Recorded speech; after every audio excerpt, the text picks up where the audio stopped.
All right, on this episode of I Had to Say It, we're going to talk about something that has the potential to be a little bit divisive. Uh, this is one of those things that's kind of where I stand on things. That's what all of these things are going to be, at least until we get some traction under us and maybe start having some guests, and then you'll get multiple opinions. I want to take a little talk with everything that's going on in the world today, and right now in particular, about hating people and discriminating. Something that has never really made a lot of sense to me is the things people get hung up on when it comes to dealing with other people. The general. I'm not going to try and sit here and act like I'm, Gandhi or a saint or anything, but I really don't understand people who hate somebody over something they have literally no control over, and also has literally no bearing on the outcome of your day. The things in another person's life that literally have nothing to do with your interaction with them. It's not going to change who they are as a person, the quality or content of their character. It may change their life experiences and the things they've experienced and been through. But ultimately, at the end of the day, it has no direct impact on your interaction with them. Because those things that they literally have no control over have no bearing on you personally, on your day-to-day life. Seeing some random guy walking down the street and going, I hate him because he's a guy, or I hate him because of his, complexion or the shade of his skin, or, I hate that guy because he's got a limp and I don't like people who limp. Anything like that is just, such a waste of your energy.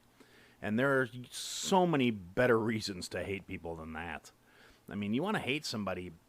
Realistically, you could find, spend a little time, get to know them, find a good reason to hate that person. Hate them because they're pompous, hate them because they're, an arrogant ass, hate them because of the way they say, Parmesan. It really, taking the time to get a little bit of knowledge before you have a opinion about somebody, just, it makes such a huge difference. And it's not necessarily... I'm not trying to say that I'm so pious and I'm so great, because I'm not. I can be extremely petty, and there are things that people do that drive me nuts. But it is literally based on things that people have some sort of influence over. And, without going too deeply off the psychological rabbit hole of, well, this is how they were brought up, and this is that, and that is this. Yeah, we're adults at some point in our lives. We have to start taking responsibility for our own, foibles and our own issues. And at some point, if we all just kind of embraced our logical minds and our adult selves and said, I can see this behavior that I am performing. If I saw somebody else doing this towards me, it would irritate the hell out of me. Maybe I should rethink my behavior.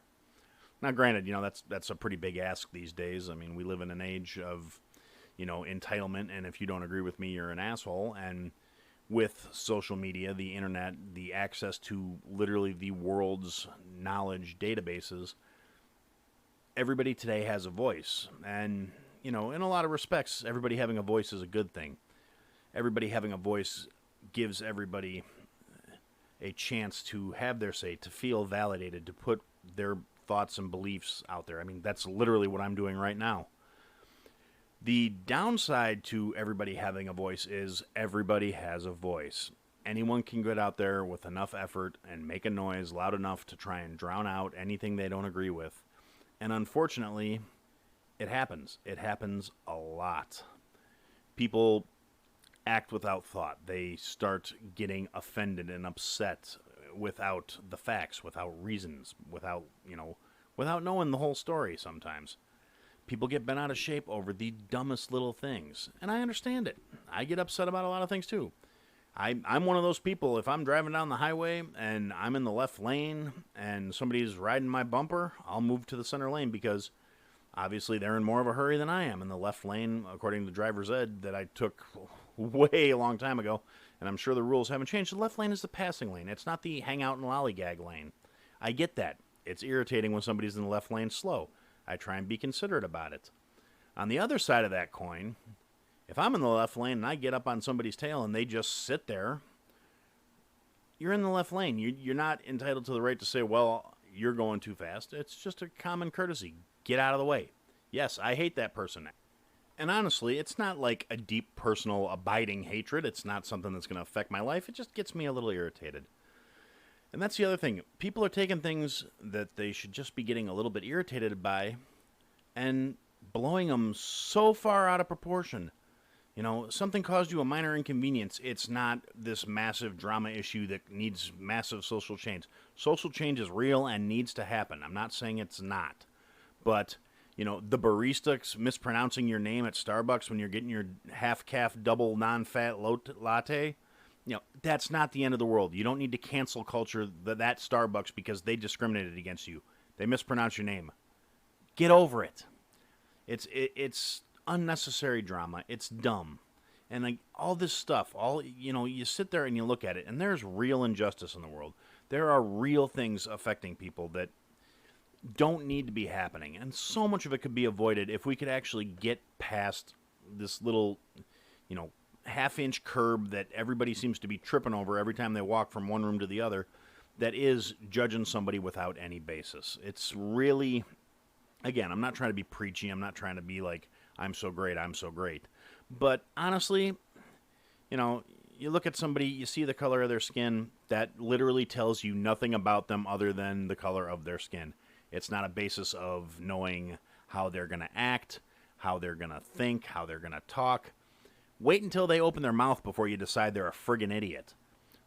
Wait until they do something that is actually and truly heinous before you decide you're going to get offended by their interjection into your day. Listen to the 48 Hours podcast for shocking murder cases and compelling real-life dramas from one of television's most watched true crime shows. Go behind the scenes of each episode with award-winning CBS News correspondents and producers in Postmortem, a weekly deep dive. Listen to 48 Hours wherever you get your podcasts. Because realistically, even if you're not going to do it because of a moral compass or feeling that treating somebody civilized is the right thing to do, you're giving way too much of yourself to these people that realistically don't know, don't care, and have nothing to do with you the rest of your day. You let yourself get all worked up over, well, I went over here and I saw this fella and he don't look like me and he don't act like me. And did you still get whatever it was you were looking for? Did you still manage to accomplish what you were going to do? Then who cares? And granted, as soon as I tend to start talking about those things, that's where I'm guilty of it. I slip into, this little stereotypical redneck, got a twang in my voice and no tolerance in my spine kind of situation. And that's not right. I know it's not right. I know plenty of good people that are country. I know I got family that's Southern. I've got, friends that are everywhere.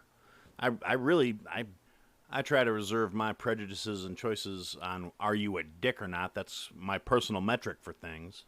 If you treat other people decently, I'll treat you decently.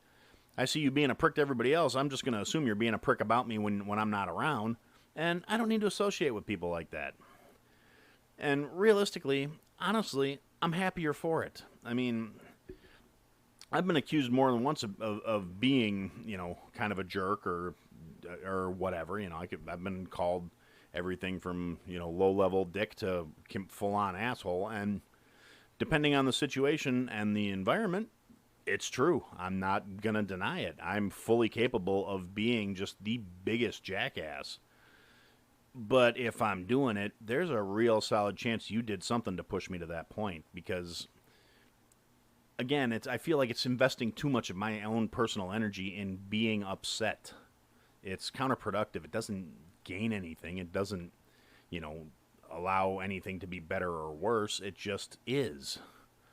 And it really doesn't, there's no bottom line. There's no payoff at the end of the day.